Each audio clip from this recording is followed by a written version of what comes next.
రుణమాఫీపై అధికార ప్రతిపక్ష నాయకుల మధ్య మాటల యుద్ధం కొనసాగుతోంది. మాజీ మంత్రి కొప్పుల ఈశ్వర్, డిప్యూటీ సీఎం భట్టి విక్రమార్క మధ్య డైలాగ్ వార్ చూద్దాం.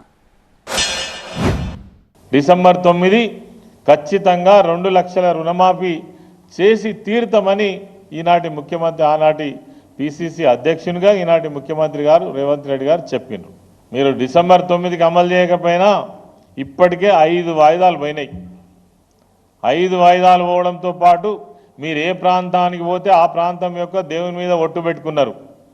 చివరికి ఆగస్టు 15 అన్నారు. ఆగస్టు 15కి కూడా దీనికి అతిగతి ఉన్నదా లేదా?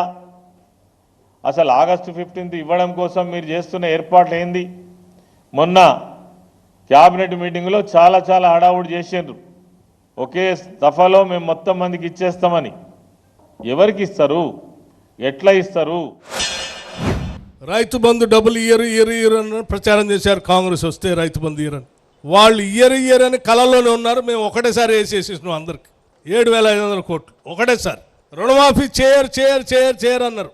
కాంగ్రెస్ వాళ్ళు చేయకుండా ఉంటే బాగు, మేము మళ్ళీ రుణమాఫీ చేయలేదని చెప్పి ప్రజల్లో పోవచ్చు అని అనుకున్నారు. ఇచ్చిన మాట ప్రకారం 2 లక్షల రూపాయల రుణమాఫీ చేసి చూపిస్తామని చెప్పి మన ముఖ్యమంత్రి గారు చెప్పారు. దాని ప్రకారం 100% చేసి చూపిస్తామని. ఆగస్టే కాదు, అవసరమైతే దానికంటే ముందు కూడా మేము చేయటానికి ఈ రాష్ట్ర ప్రభుత్వం సిద్ధంగా ఉంది.